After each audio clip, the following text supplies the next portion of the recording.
Vamos abrir nossas Bíblias em Êxodo, capítulo 17.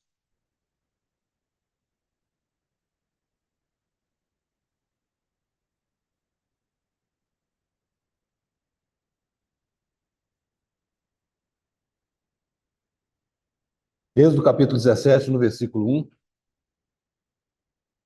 Tendo partido toda a congregação dos filhos de Israel do deserto de Sim, fazendo suas paradas, segundo o mandamento do Senhor, acamparam-se em Refidim, e não havia ali água para o povo beber.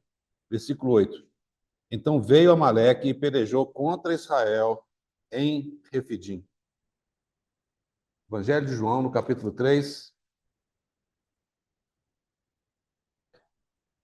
versículo 6.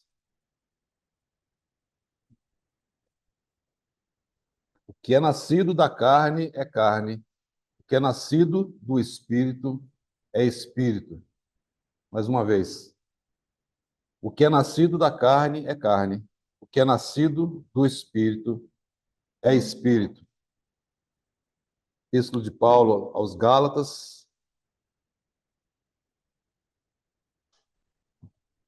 capítulo 5, versículo 16. Digo, porém, andai no espírito e jamais satisfareis a concupiscência da carne. Versículo 17. Porque a carne milita contra o espírito e o espírito contra a carne, porque são opostos entre si, para que não façais o que porventura seja do vosso querer. Mais um texto, o mesmo capítulo que foi lido hoje pela manhã, Partir do Pão, capítulo 6, Epístola de Paulo aos Romanos. Só que nós vamos ler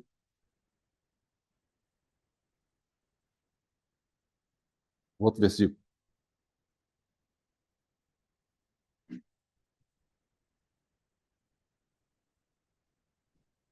Vamos ler a partir do versículo, pode ser do versículo primeiro? A ênfase vai ser no versículo 5 e 6. Que diremos, pois? Permaneceremos no pecado para que seja a graça mais abundante? De modo nenhum. Como viveremos ainda no pecado, nós os que para ele morremos? Ou porventura ignorais que todos nós que fomos batizados em Cristo Jesus, fomos batizados na sua morte? Fomos, pois, sepultados com ele na morte pelo batismo, para que, como Cristo foi ressuscitado dentre os mortos pela glória do Pai, assim também andemos nós em novidade de vida. Porque se fomos unidos com ele na semelhança da sua morte, certamente o seremos também na semelhança da sua ressurreição. Sabendo isto, que foi crucificado com ele o nosso velho homem, para que o corpo do pecado não seja destruído. E não sirvamos o pecado como escravos, porquanto quem morreu está justificado do pecado. Ora, se já morremos com Cristo, cremos que também com ele viveremos. Versículo 9. Sabedores de que, havendo Cristo ressuscitado dentre os mortos, já não morre. A morte já não tem domínio sobre ele. Pois quanto a ter morrido, de uma vez para sempre morreu para o pecado. Mas quanto a viver, vive para Deus. Versículo 11. Assim também vós considerai-vos mortos para o pecado, mas vivos para Deus em Cristo Jesus. Versículo 12. Não reine, portanto, o pecado em vosso corpo mortal, de maneira que obedeçais às suas paixões. Nem ofereçais cada um os membros do seu corpo ao pecado como instrumentos de iniquidade, mas oferecei-vos a Deus como ressurretos dentre os mortos, e os vossos membros a Deus como instrumentos de justiça. Porque o pecado não terá domínio sobre vós, pois não estáis debaixo da lei, e sim da graça. Vamos orar. Senhor, nós te damos graças por esses momentos preciosos que temos passado na tua presença e reconhecemos que é o Senhor quem nos traz aqui. Reconhecemos que o Senhor é o centro da nossa atenção E o que nós pedimos nessa manhã, que realmente a tua pessoa possa ser o centro de tudo aquilo que nós compartilharmos, que falarmos. E, Senhor, mais uma vez pedimos, Senhor, que as demais coisas fiquem esmaecidas, a beleza, diante da beleza do Senhor. Senhor, que realmente nós possamos contemplar o Senhor e o Senhor apenas. Mas, ao mesmo tempo, Senhor, nós pedimos que a tua palavra venha de fato nos lavar, venha nos purificar, venha nos transformar. E, Senhor, nós declaramos que nós dependemos do Senhor. E nós declaramos que somente o Senhor tem as palavras de vida eterna. Por isso nós pedimos que o Senhor possa ungir a tua palavra. Unge os ouvidos daqueles que ouvem, Senhor, daquele que fala. Senhor, que sejamos um só na tua presença e que, acima de tudo, Senhor, tudo que for feito seja agradável, Senhor. No nome do Senhor Jesus. Irmãos, aqui, ó, Refidim, tá vendo? Abundância de água. 2 copos aqui. Acho que nessa altura do campeonato os irmãos já devem ter entendido que eu sou péssimo para poder controlar meu tempo, né?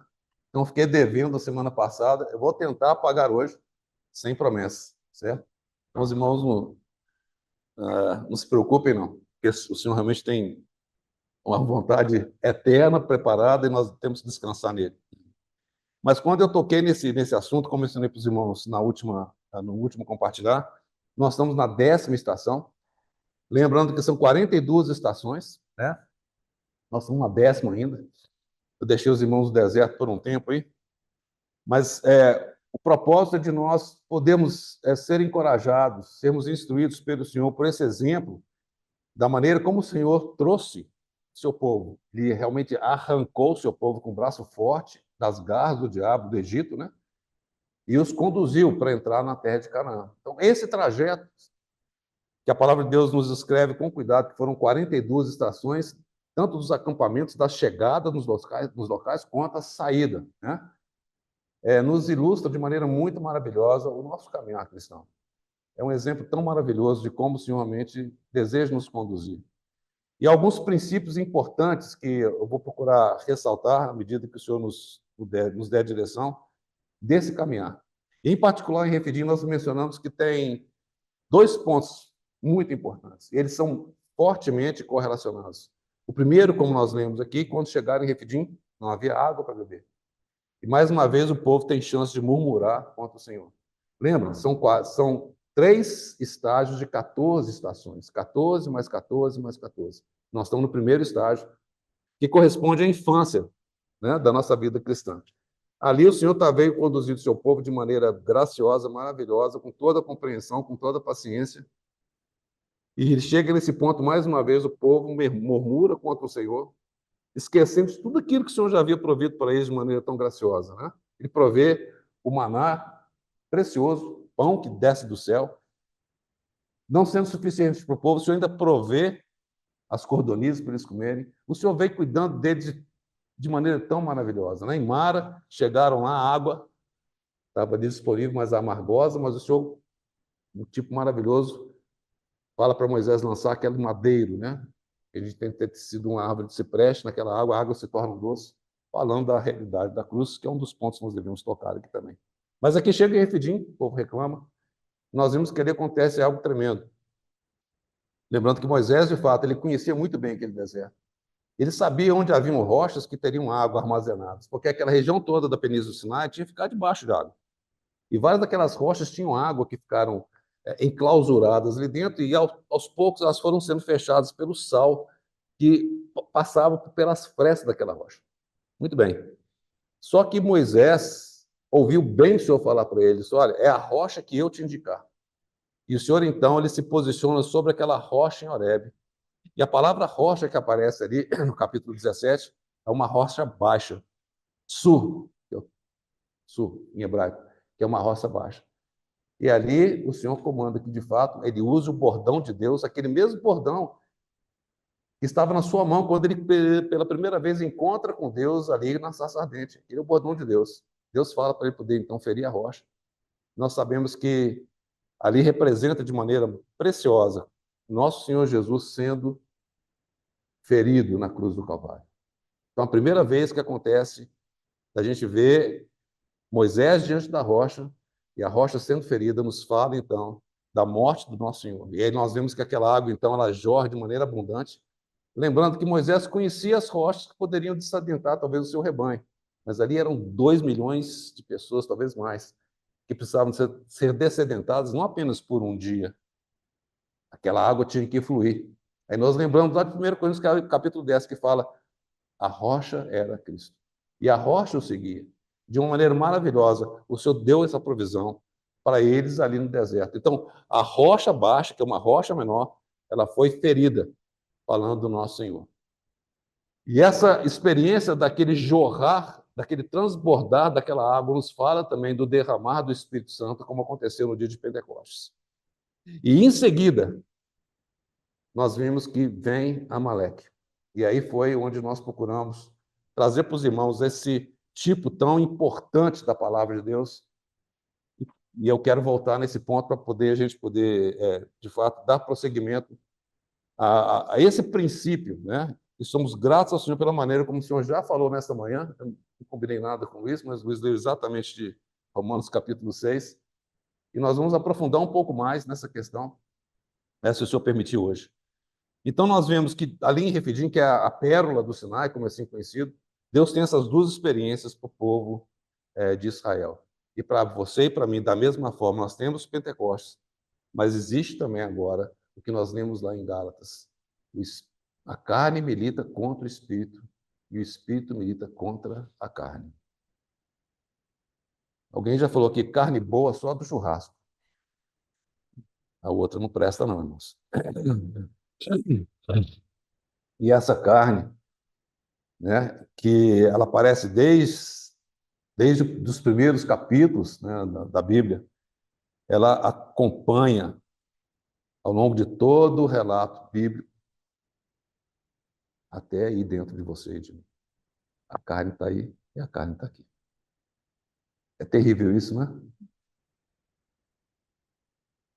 Mas não é para que nós sejamos ou fiquemos desencorajados. Porque como nós ouvimos nessa manhã, nós vamos tentar reforçar mais uma vez, Deus, de maneira maravilhosa, lidou com isso.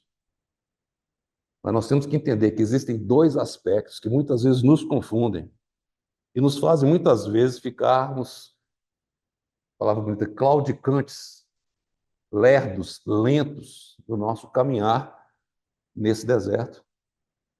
Lembrando que esse deserto, né, o mundo é um tipo de deserto. Porque muitas vezes nós vemos dificuldade no prosseguir, no avançar da nossa vida cristã.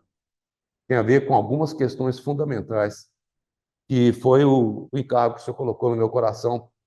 Em primeiro lugar para a minha vida, e talvez para a sua também, certo? Então vamos avançar aqui.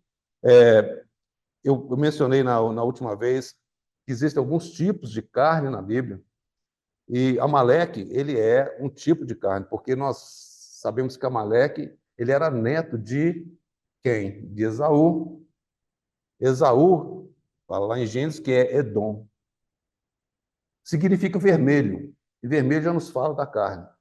Nós vemos que logo que Esaú, então, ele de fato desprezou e foi considerado profano por desprezar o direito de primogenitura, como diz lá em Hebreus, ele se desloca, então, para aquela região ali ao sul de Moabe. Ele vai para uma região chamada do Monte Seir. Né? Eu mencionei para os irmãos que ali tem um lugar impressionante, que é Petra. Se você vai visitar Petra, é uma cidade toda esculpida na rocha, é uma rocha vermelha. Ali é tudo vermelho, certo? É uma experiência impressionante. Você vê realmente como é que é a carne, né? Então, Esaú vai para ali e ele, então, tem como descendente a Amaleque. E Amaleque, então, é um tipo da carne. Porque a maneira como Amaleque age e como ele agiu é tão impressionantemente, representa de maneira tão impressionante a carne, que eu acho que nós vamos ter que ler isso aqui. Lá em Deuteronômio, esse texto de Deuteronômio fala de maneira muito clara como o Senhor decreta, o decreto que ele coloca sobre a carne. 10:53. Vamos lá.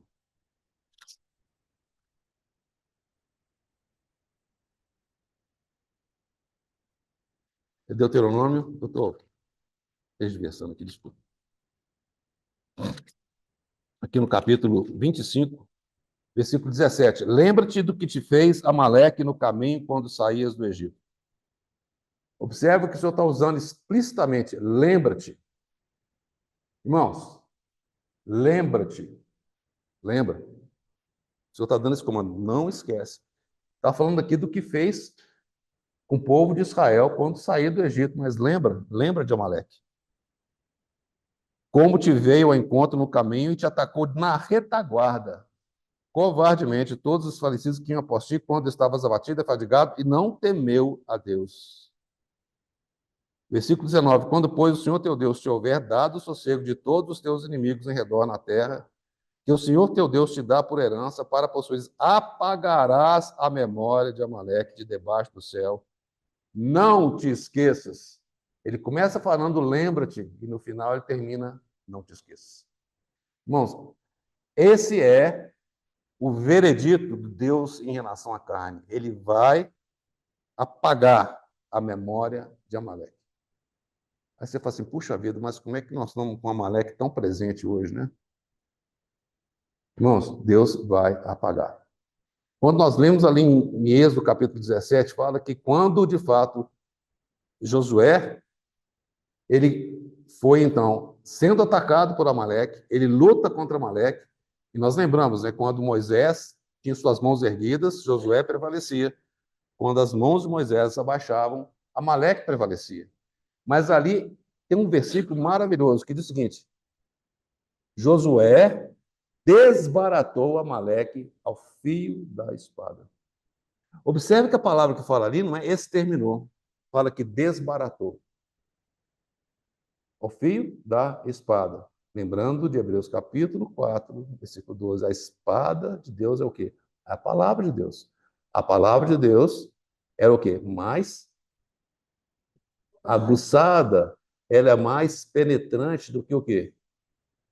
Do que qualquer espada de dois gumes, fazendo a divisão entre o quê? Espírito e alma, juntas e medulas.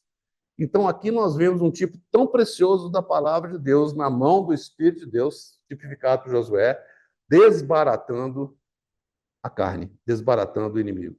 Então, são tipos tão preciosos que nós não podemos esquecer eles. É muito importante isso. Mas ali não houve o extermínio de Amaleque. Perfeito? Alguns entendem que Amaleque, de fato, Amaleque atacou o povo de Israel exatamente por causa da escassez de água naquela região do deserto. É o que alguns acham. Mas nós sabemos que o princípio espiritual que está por trás é muito mais profundo do que isso, né?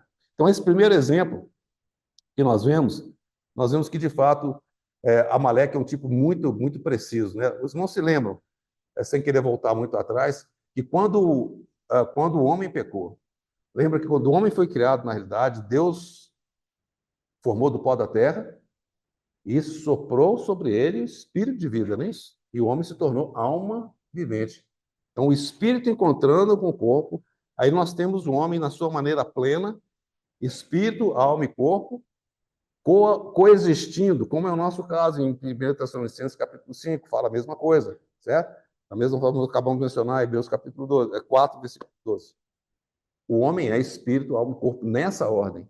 Mas quando o homem peca, o que acontece? Aquilo que deveria ser neutro, que era a alma do homem, estava pronto para poder obedecer o espírito, ela agora cede e começa a obedecer ao seu corpo.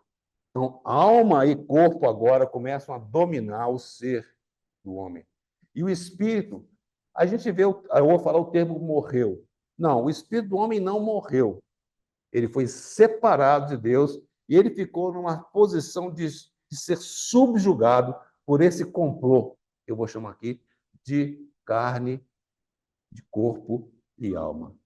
Os irmãos estão vendo? Foi isso que aconteceu com o homem. Quando o pecado entrou, ele virou o homem de cabeça para baixo. O espírito que deveria dominar o ser do homem. Por quê? Porque o espírito era, de fato, é o órgão, é o nosso órgão que tem a condição de ter comunhão com Deus, porque Deus é espírito. Quando nós cremos no Senhor Jesus, o Espírito Santo de Deus vem habitar onde? No nosso espírito. Percebe? O nosso espírito testifica, ele testifica que nós somos filhos de Deus. O Espírito Santo testifica com o nosso espírito. Então, a comunicação com o nosso espírito. Quando o homem, então, peca, o homem vira de cabeça para baixo, agora ele é dominado totalmente pela sua alma em motim com o seu corpo. Os irmãos estão vendo? Então, esse foi o princípio. Em princípio, Adão foi criado de tal forma que a sua alma era neutra. E nós temos que tomar muito cuidado, porque muitas vezes a gente confunde uma coisa com outra. Nunca foi o propósito de Deus de exterminar com a alma do homem, claro que não. E nós vamos chegar nesse ponto, se o Senhor permitir, daqui a pouco. Muito bem. Versículo 6 de Gênesis, capítulo 6 de Gênesis, versículo 3, não precisa nem abrir. Deus constata, o homem é carne, o homem é carnal. Não tem saída. Por isso, se alguém pergunta, qual que é a origem da carne? A origem da carne é o que o Senhor falou. O que é nascido da carne é carne. João capítulo 3, versículo 6. Tudo aquilo que é nascido da carne é carne. Quando o homem, então, ele é carne, ele se torna carnal, tudo que provém dele é carne. Tudo que vem de Adão, irmãos e irmãs, é carne. Os irmãos entendem isso? Não tem chance de ter nada diferente disso. Nós estamos numa situação em que a gente vai sempre lembrar que é a palavra mutuamente exclusiva. Tudo que a gente leu e vai ler, não tem como essas duas coisas se misturarem. Não tem como. Ou é um, ou é outro. Então, o que é o velho homem? Nós vamos chegar lá daqui a pouquinho. É tudo aquilo que não é novo, né? Poxa, covardia essa explicação, né?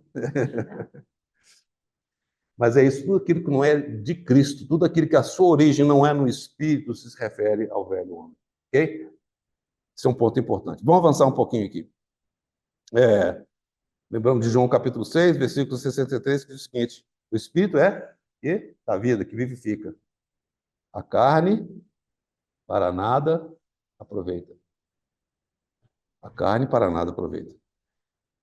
Bom, vamos avançar mais um pouquinho. Qual outro tipo que nós temos, que eu não falei na última vez, é um tipo importante na palavra de Deus sobre a carne, que é a circuncisão.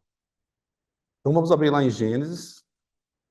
Eu sei que eu já li com os irmãos isso, vamos ler novamente. Gênesis capítulo 17.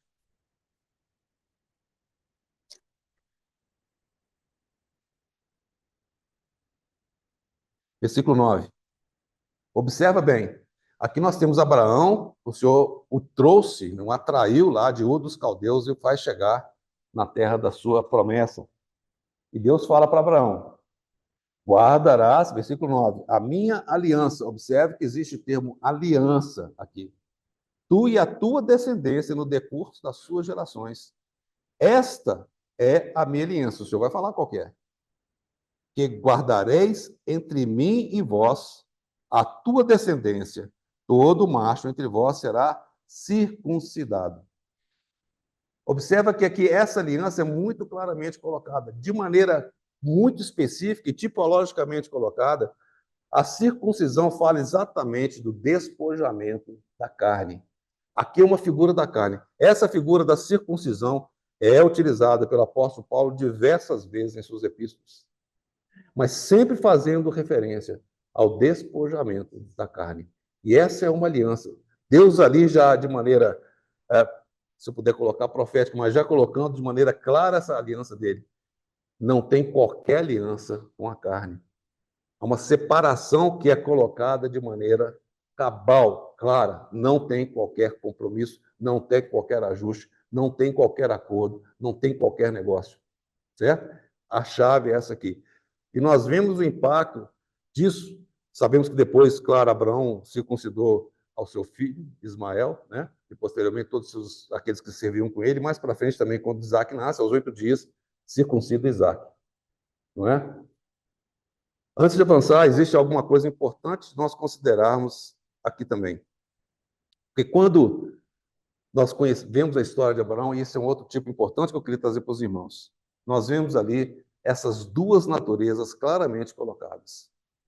Qual foi a promessa que Deus tinha dado para Abraão? Que o seu descendente, né, falando de Cristo, como nós sabemos, né, mas ele teria um descendente. E Abraão, naquele momento, estava com seus 86 anos. Ele disse: como, Senhor? Minha esposa também já está amortecida, como é que é possível isso? Abraão riu também, não foi só Sara, não. Mas nós sabemos que Deus falava do seu descendente. Mas para tentar resolver o problema, nós sabemos o que aconteceu. Há uma sugestão de que ele, então, tome a Agar, que era a concubina, e dali nasce Ismael. O que é Ismael, irmãos? Ismael é o resultado do esforço da carne. É nós, com o nosso próprio esforço, preste atenção, tentando produzir alguma coisa para Deus. Deus tinha falado que Ele daria, Ele proveria.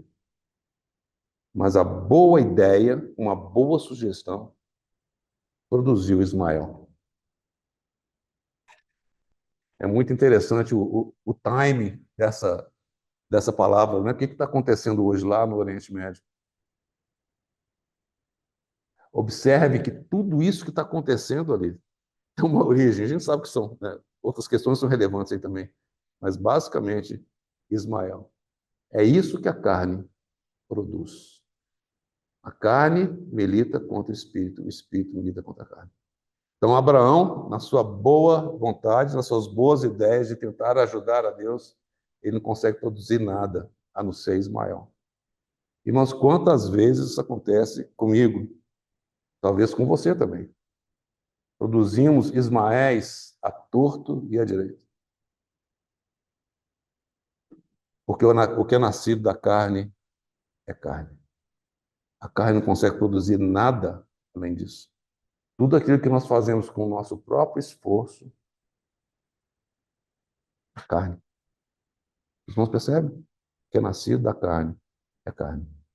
Mas graças ao Senhor, um pouco mais à frente, que Abraão com seus 100 anos, Deus então traz Isaac. Ismael nasceu das condições naturais. Milagre foi Isaac. Isaac é um milagre. O que é nascido do Espírito é Espírito. Então aqui nós temos um outro tipo muito importante que nos fala dessas duas naturezas, né, com as quais você e eu lidamos a cada dia. Esse é um segundo exemplo. Um outro exemplo relacionado a essa questão da circuncisão é um trecho que talvez os irmãos tenham lido. Nós vamos voltar agora para né, algumas páginas na frente, em Êxodo, capítulo 4. Quando nós lemos esse texto, ele realmente causa um grande espanto, parece que ele está completamente fora de contexto.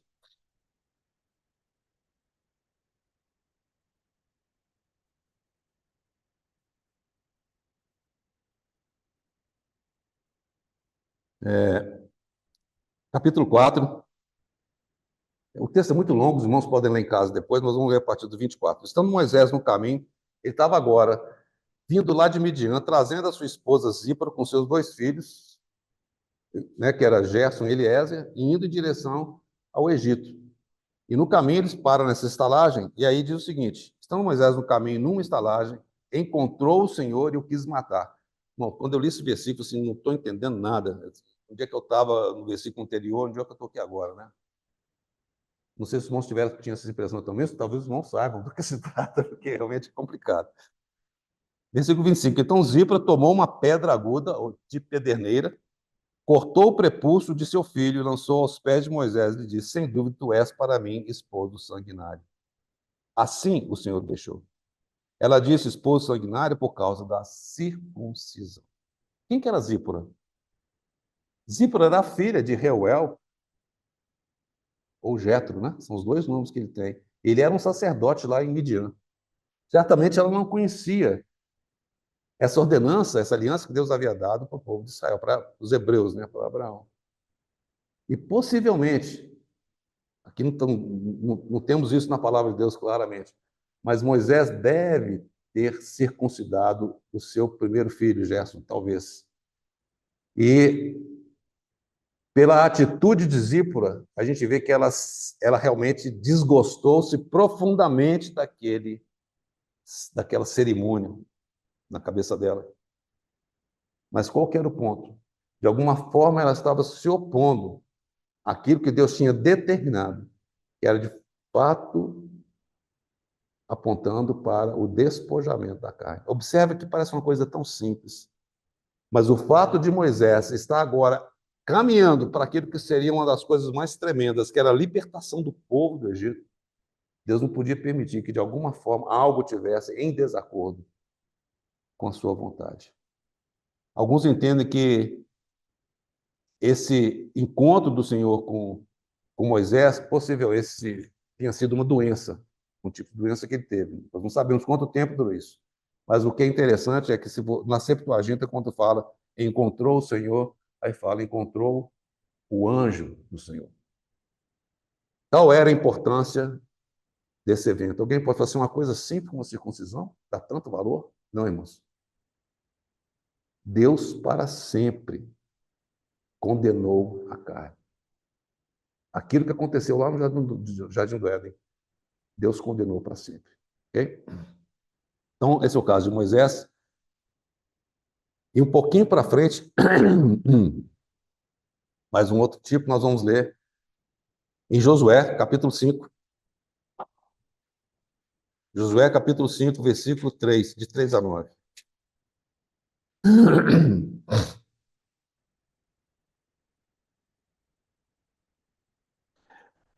Presta atenção.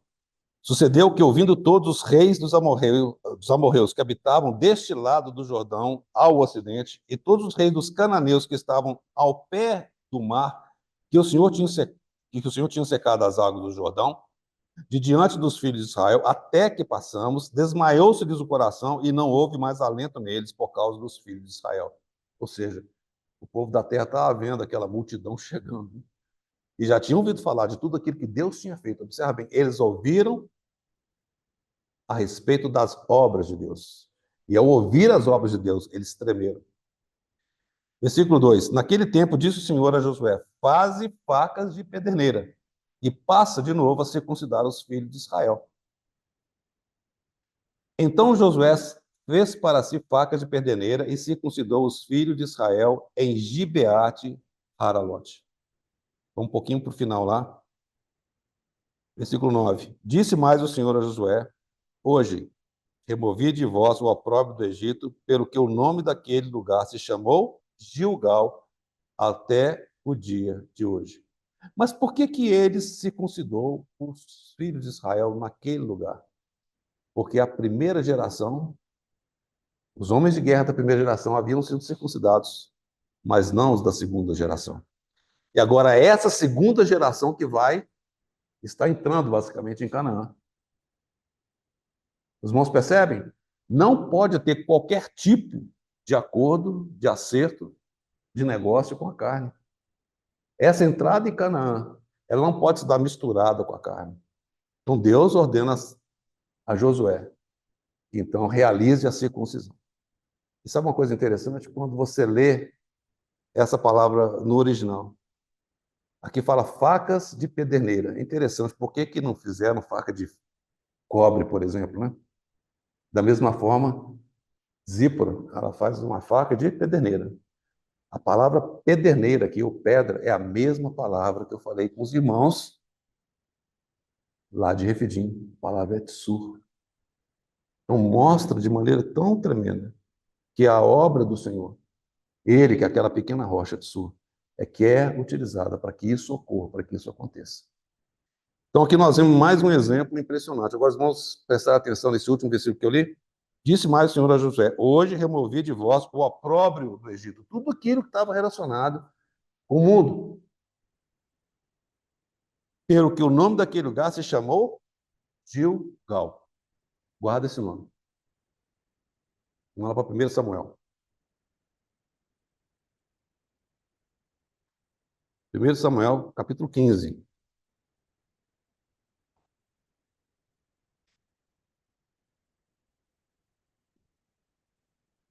Versículos de 1 a 3. Disse Samuel a Saul: Enviou-me o Senhor a ungir-te rei sobre o seu povo, sobre Israel. Atenta, tipo assim, presta atenção. Agora as palavras do Senhor.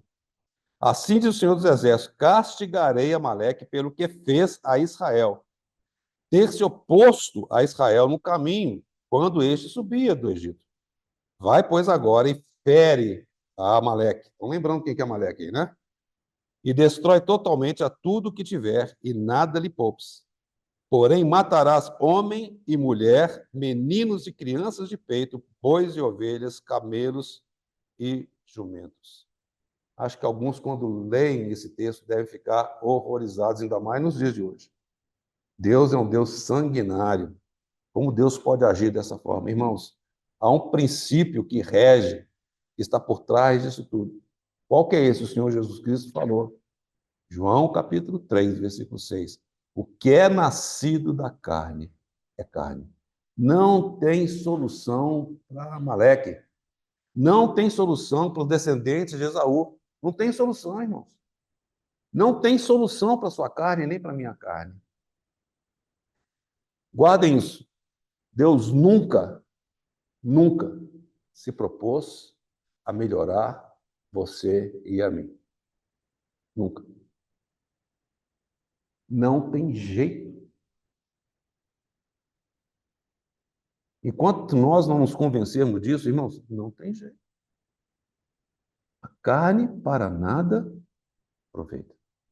A solução de Deus para a nossa carne é a morte. Os irmãos percebem? É muito importante que nós lembremos disso. Então, aqui, por mais, coitadinhos, crianças de peito, assim, a gente lê o texto, é um texto chocante.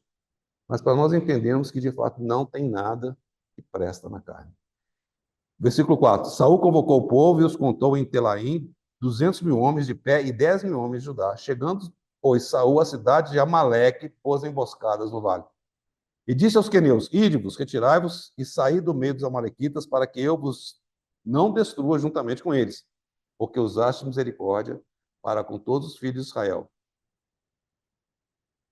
quando subiram do Egito. Assim os queneus se retiraram do meio dos amalequitas. Então feriu Saul os amalequitas desde Avilá até chegar a Sur, que está de frente no Egito. Eu escrevi para os irmãos.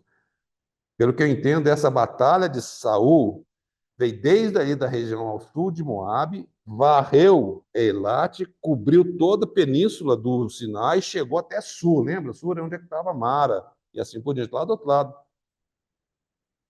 Tal foi a investida que foi feita. Lembrando que Amaleque habitava naquela região que era próxima hoje de todo mundo falar de Rafa, né? O Rafá, né? Gaza, todo mundo está ouvindo falar disso hoje, né? Certo? Você pega o sul de Gaza, ali aquela região é onde, naquela região, ir descendo em direção ao Golfo Pérsico ali, ao Golfo de Aqaba, desculpa, onde moravam os amalequitas. Essa foi a perseguição que Saul fez. Fantástico, né? Mas olha só o versículo 8. Tomou vivo Agag. Qual que era a ordem? Matar todo mundo, né? Mas não foi só isso, não. Porém, todo o povo destruiu a fio de espada. Muito bom. E Saul e o povo pouparam a Gag e o melhor das ovelhas. O julgamento nosso é que tem alguma coisa boa na gente ainda. Pera lá. Não é assim também, não, mãe? Afinal de contas, eu sou um cara reto, honesto, nunca fiz mal para ninguém, sou bom pra caramba, né? Na modéstia, ninguém me ganha. Essa é a apreciação que nós mesmos temos da nossa carne. Irmãos, a gente sempre lembra da carne ruim, a que mente, que adultera, e vai por aí fora. Mas nós nunca lembramos que tem uma carne boa. Ambas estão julgadas por Deus. Irmãos, percebe?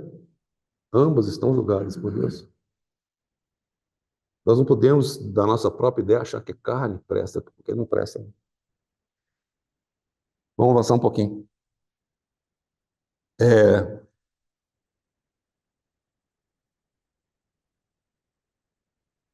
Versículo 10. Então veio a palavra do Senhor a Samuel dizendo: Arrependo-me de haver constituído Saul rei, porquanto deixou de me seguir e não executou as minhas palavras. Então Samuel se contristou e toda noite clamou ao Senhor. Versículo 13. Veio, pois, Samuel a Saul, este lhe disse: Bendito sejas tu do Senhor, executei as palavras do Senhor. Olha só. Então disse Samuel: Que balido, pois, de ovelhas é este os meus ouvidos? Irmão, quantas vezes o Senhor realmente, às vezes, fala conosco: Que balido é esse de ovelha que eu estou ouvindo? O que está acontecendo aí? Certo? Não tinha saída. A ordem do Senhor, que de fato é que ele executasse, exterminasse com tudo, que era a ordem de Deus. Versículo 32. Disse Samuel: Traz-me aqui a Agag, rei dos Amalequitas. Agag veio a ele confiante, né? E disse: certamente se me foi, já se foi a amargura da morte. Diz, porém, Samuel: assim como a tua espada desfilhou mulheres, assim desfilhada ficará tua mãe entre as mulheres. E Samuel despedaçou Agag perante o Senhor em Gilgal. Os irmãos estão vendo a marca desse lugar? Gilgal tem uma marca importante que fala exatamente do momento, do instante ou do local, onde de fato a carne ela é executada. Então aqui nós temos mais um exemplo, mais um tipo da carne. E vamos para mais um exemplo. Eu acho importante a gente passar por os exemplos da palavra de Deus para a gente poder entender como o Espírito Santo ele fala de maneira tão forte, né? Livro de Esther. Tem dois livros na Bíblia com o nome de mulheres, né? Ruth e Esther. É maravilhoso, né? O que o Senhor fala num, o que o Senhor fala no outro. A palavra de Deus é maravilhosa. Mas o livro de Esther, mais uma vez, ele tem um impacto tremendo naquilo que nós estamos vendo hoje lá no Oriente Médio. Qual que é a história de Esther? Está entre aqueles livros chamados livros da restauração. E aí nós vemos que o povo judeu, de alguma forma, parte desse povo havia sido levado cativo ali para Pérsia, Suzã, certo? O que é Pérsia? Irã. É o Irã hoje, irmãos. Presta atenção. E o Senhor, então, leva alguns cativos para ali. Eu estou falando que o Senhor leva porque está tudo no controle dele. Eles foram levar os cativos. E entre os cativos estava Esther, estava Mordecai ou Mardoqueu, né? E ali nós vemos essa história tremenda se desenrolar. É uma história linda. E o que acontece ali? Nós sabemos que, e eu vou tentar falar da tipologia, o rei Assuero está sentado no trono. Assuero é um tipo da sua alma e da minha alma. É um tipo. Ele representa isso. O homem natural, a alma, ela está sentada no trono. A alma comanda, né? Obviamente, em harmonia com o corpo, não é isso? Então a alma está comandando, o rei Assuero está comandando. E ali, o rei Assuero no trono, então, ele pede então que algumas coisas sejam realizadas. Eu estou um pouco, desculpe se eu estou me atropelando aqui, que eu estou querendo tocar alguns pontos essenciais aqui. Os irmãos, por favor, voltem e leiam o livro de Esther, é curtinho. É um livro muito bonito. Mas, em suma, então, Esther, ela é escolhida, então, para se tornar uma daquelas rainhas do rei. Vasti, aparentemente, não queria mais estar com o rei. Esther é um tipo do nosso espírito. Tipologicamente, é um tipo do nosso espírito. Certo? Mordecai, que era tio, primo de Esther, ele é um tipo do Espírito Santo. Okay? Esse é o cenário que a gente está vendo. Nós vemos a alma no trono, governando um império tremendo, gigantesco. Nossa alma é poderosa, irmãos. Quando o inimigo de Deus tentou a Eva, ele estava de olho na alma. Porque ele sabia, se ele tivesse, como de fato ele conseguiu conquistar a alma, ele tinha o homem, o mundo nas suas mãos. Então ali, a Assuero no trono, a linda rainha Esther, o espírito, e Mordecai sentado à porta do palácio e ouvindo tudo que estava sendo tramado por um indivíduo chamado Amã. E Amã, irmãos e irmãs, ele é um tipo da carne, sabe por quê? Vamos ler. Esther, capítulo 3.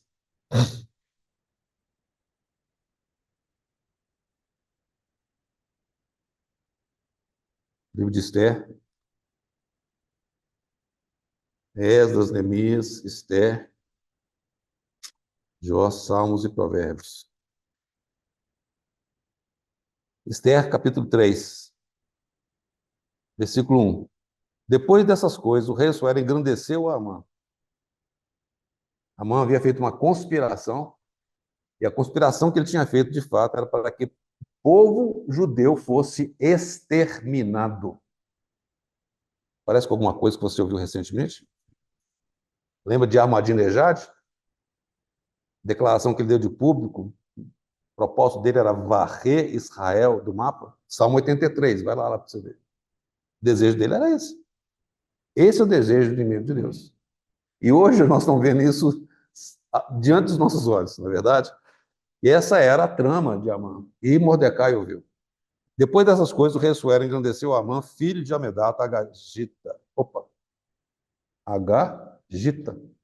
Quem foi que Samuel despedaçou? Agag. Amã era descendente do rei dos Amalequitas, Agag. Olha só a carne aqui de novo. Quando você acha que ela foi embora, está aqui, ó. Ela de novo aqui, ó. O Agagita. E observa bem, a alma, Assuero, no estado que ele estava, não conhecendo a atuação do seu espírito, né, Esther, que de fato ela seria guiado pelo Espírito Santo Mordecai, ele age no seu bom senso. O que ele resolve fazer? Exaltou, ele pôs o trono acima de todos os príncipes que estavam com ele. Os irmãos percebem? Assuero, os irmãos lendo depois, ele deu o seu anel para Amã. Ele deu para a carne toda a autoridade. Então, para um pouquinho, chaveia, olha a sua vida e olha a minha vida. Quantas vezes nós temos dado o nosso anel na mão de Amã? Quantas vezes, irmãos? Não fiquem chateados com isso, não. Nós sabemos que essa é a nossa realidade, mas nós sabemos que nós não paramos aí, não é? O Senhor tem um livramento, e é isso que é o mais importante. Não parem, não. Mas nós temos que ter consciência disso. E naquele momento, então, Amã ficou todo satisfeito, na verdade, assim, agora está tudo na minha mão, vai tudo ser executado. E nós sabemos quando a lei era dada, o decreto do rei da Pérsia, ele era irreversível. Então, um pouquinho mais para frente, a gente vê no versículo 12 que o rei Assuero, então, dá aquele edito de que o povo judeu deveria ser exterminado. Certo? E aí nós vemos aquela situação tão maravilhosa. Mordecai conversa com Esther. Esther tinha 30 dias que ela não era vista pelo rei. Naquela época, se alguém se apresentasse diante do rei ou do imperador da Pérsia sem a autorização, essa pessoa literalmente morreria, a menos que o rei estendesse o seu cetro. Aí nós vemos que, de fato, Esther, tendo em vista aquilo que estava por acontecer com o seu povo, ela é fortalecida pelo Senhor. E ela entende que, de fato, se eu perecer, eu pereci. Porque Mordecai falou assim, olha, quem sabe não foi exatamente por esse motivo que Deus te colocou nessa posição. Então agora, o espírito do homem, né, representado por Esther, ela se submete ao Espírito Santo de Deus, representado por Mordecai. Ela então vai diante de Assuero, chega no pátio, quando Assuero a vê, ele estende o seu cetro. E aí então, ela declara o que estava acontecendo. Só que a Assuero agora não tinha o que fazer, ele tinha uma lei. E essa lei que ele tinha promulgado é que todo judeu seria morto. Não tinha como ele cancelar essa lei. Qual que era a solução? Uma outra lei. Os irmãos percebem quão maravilhoso é esse tipo na palavra de Deus? A lei do pecado da morte. Nessa lei que a gente vê operando nos nossos membros. O que pode contra essa lei do pecado da morte? É uma lei, irmãos. Essa lei não foi anulada. Deus nos dá uma outra lei, que é a lei do Espírito da vida. E foi essa lei, falando tipologicamente falando, que livrou o povo judeu de extermínio. Essa festa hoje, que é Purim, né, era celebrada até hoje no meio do povo de Israel, por causa do grande livramento que o Senhor deu. Mas por quê? Porque agora as coisas entram no lugar. O Espírito Santo, representado por Mordecai, ele assume agora essa posição de liderança sobre a alma, que era Assuero. Não percebe? E agora o Espírito de Deus, em comunhão, o Espírito do homem, em comunhão com o Espírito Santo, governam governa. Os irmãos percebem? Então, nós temos aqui um tipo tão precioso. Eu gostaria de só enfatizar um pouquinho mais. Versículo 10, do capítulo 7, de Esther. Enforcaram, pois, Amã na forca que ele tinha preparado para Mordecai. Então, o furor do rei se aplacou. Versículo 2 do capítulo 8. Tirou o rei o seu anel que tinha tomado Amã e o deu a Mordecai. E Esther pôs a Mordecai por superintendente da casa de Amã. Nós sabemos que Amã tinha preparado forcas. E o que aconteceu naquelas forcas? Aquelas forcas foram enforcados os seus filhos. Então, lê um pouquinho para frente aí, no versículo, capítulo 9.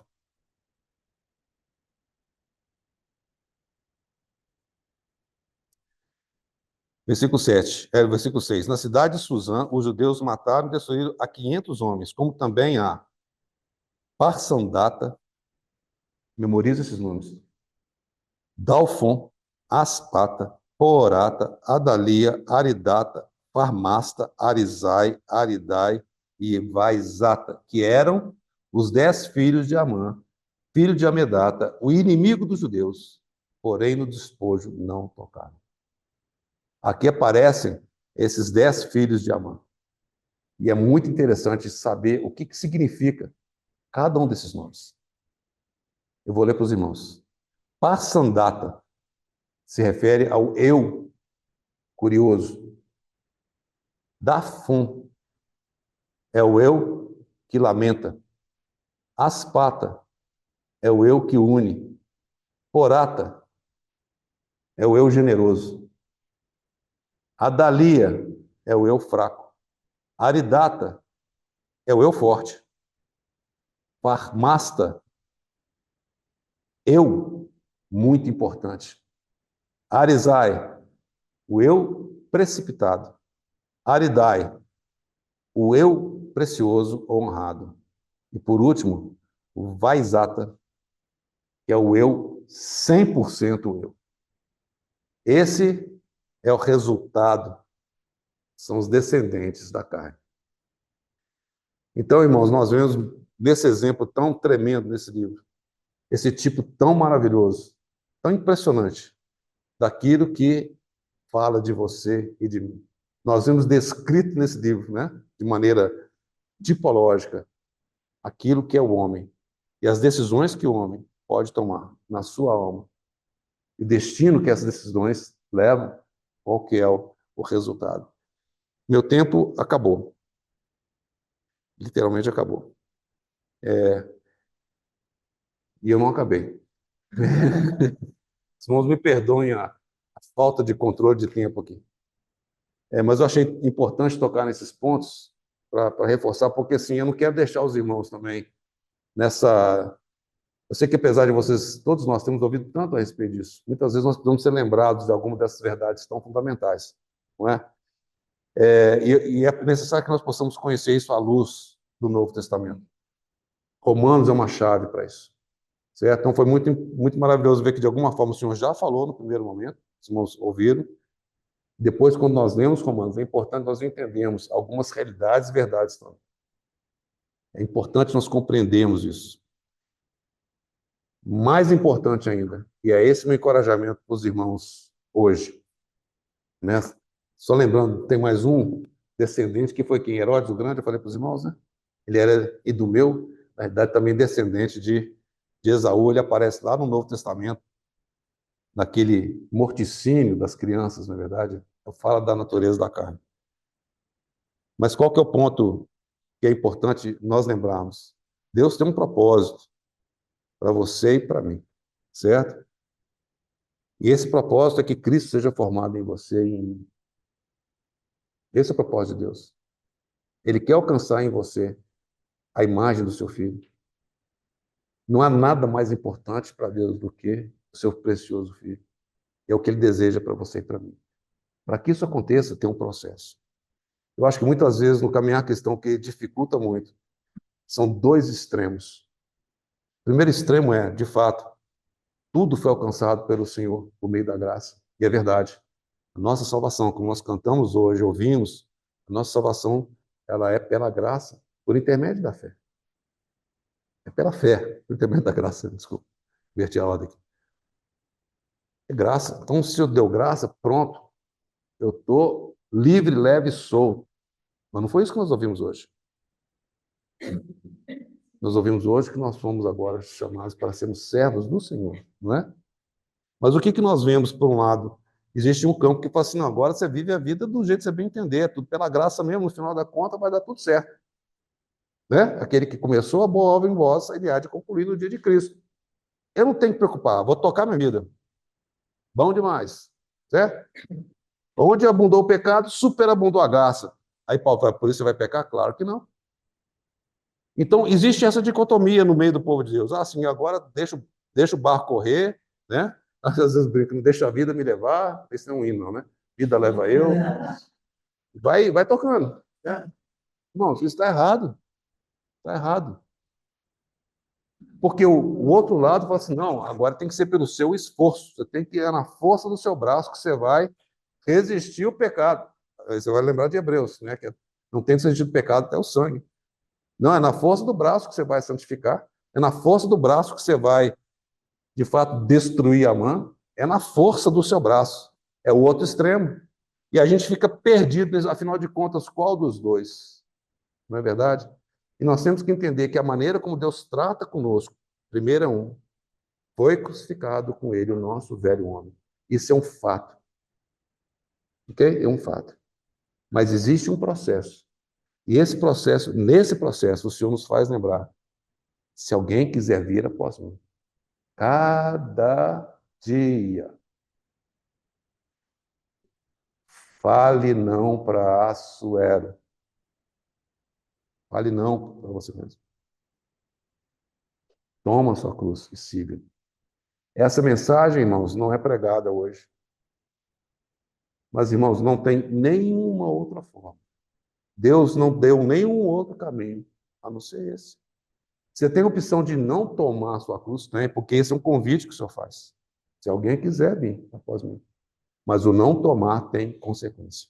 Então, de maneira muito rápida, se eu permitir, talvez um outro momento, que não significa que é domingo que vem, porque nosso irmão tem cargo de compartilhar domingo que vem, nós precisamos ter clareza a respeito não vou chamar de equilíbrio, desses dois aspectos que são fundamentais na sua vida e na minha.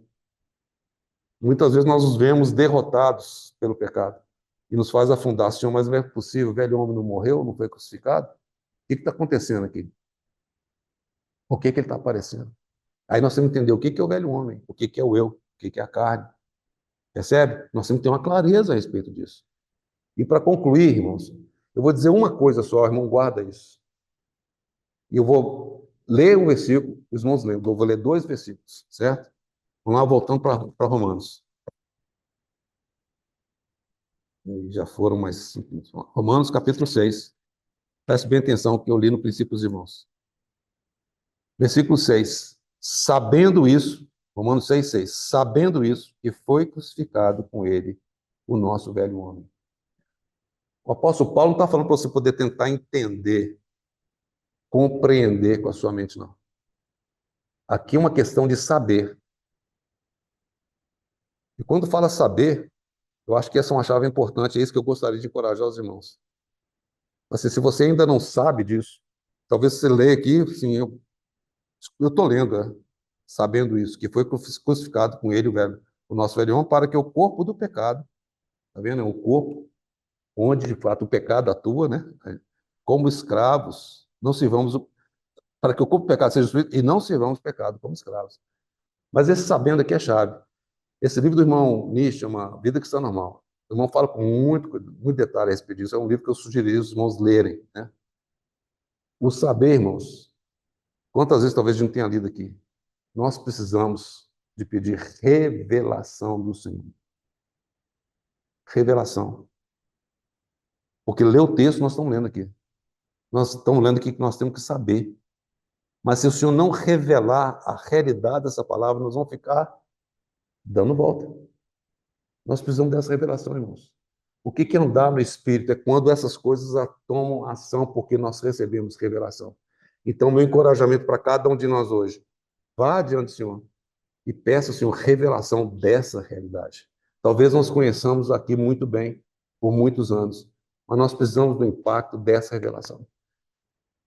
Versículo 9: sabedores, vendo? Sabendo, sabedores, de que, havendo Cristo ressuscitado entre os mortos, já não morre, a morte já não tem domínio sobre ele. É um fato que o nosso velho homem foi crucificado com Cristo. Semana passada, perguntei, os irmãos creram no Senhor Jesus? Creram? Creram que ele morreu na cruz? Nós cremos. Você crê que você foi crucificado com ele? A gente fala que crê, mas, irmão, nós temos que ter certeza e saber que nós fomos, o nosso velho homem foi crucificado com ele. Um pouquinho mais para frente, versículo 11. Assim também vós considerai-vos mortos para o pecado, mas vivos para Deus em Cristo Jesus. Considerai-vos. Então, nesse livrinho, nesse livro que é um livro tão precioso, nosso irmão fala dessas, não é fórmula, irmãos, não é fórmula, não, é a palavra de Deus. O passo a passo que nós temos que, de fato, estar diante do Senhor, para que Ele possa alcançar essa realidade na sua vida e na minha. Então, saber é um dos passos, são 4 passos, né? Saber, a gente tem que considerar. Nós temos que nos oferecer a Deus, né? E nós temos que agora andar. Irmão, tudo é ação. Não vão muito longe, não. Só para aqueles que acham que é só deixar que as coisas vão acontecer. Lembra, a palavra de Deus nos fala o tempo todo: mortificai, despojai. Então tem alguma coisa que realmente a sua vontade, lembra? A sua alma agora que foi regenerada, o seu espírito tem que dar o comando para ela. E a vontade que está lá na sua alma tem que obedecer ao seu espírito. Isso é que é andar no espírito. É quando a sua alma obedece o seu espírito, que foi onde habita o Espírito Santo de Deus. Então, concluindo, irmãos, é isso. O mutuamente exclusivo que eu falei. Não tem como você andar simultaneamente na carne, andar simultaneamente no espírito. Algumas vezes na nossa vida nós sentimos como se nós estivéssemos andando aqui no espírito, de repente, puf, é como a gente afundasse, a gente está andando no nível inferior, que é o nível da carne. Nós somos, né, o Senhor, pela misericórdia, nos chama a atenção, de repente. Então, nossa vida vai nesse, como se a gente andasse num túnel subterrâneo, né? Na hora que a gente afunda a nossa carne. Mas nós temos uma vida de ascensão. Não tem como você andar simultaneamente na carne e no espírito. Ou você está andando na carne, ou você está andando no espírito. Agora, esse é um processo. Os irmãos entendem? Não é assim. Então, pedir ao Senhor por revelação. Senhor, eu preciso que o Senhor revele a realidade da tua palavra. Eu preciso disso, para que realmente eu possa, pela misericórdia do Senhor, caminhar da maneira como o Senhor deseja que eu caminhe. Vamos orar. Senhor, tem misericórdia das nossas vidas. Nós precisamos, carecemos de revelação do alto. Quantas vezes já ouvimos essas verdades, essas mensagens, e Senhor, mas como nós precisamos que elas se tornem reais na vida de cada um de nós. Nós sabemos que o Senhor procura, o Senhor busca alcançar aqueles filhos teus. Senhor, que de fato sejam transformados à imagem de Cristo Jesus. Opera em nós, Senhor, essa realidade. Nós precisamos desesperadamente do Senhor. Agradecemos porque nós podemos contar com o Espírito Santo que habita em nós. Senhor, que ele possa ter total liberdade. Possamos dar a ele, Senhor, total liberdade de agir em cada uma de nossas vidas, do nosso ser. Nos encomendamos a Ti. Fala os nossos corações, em nome do Senhor Jesus, Senhor.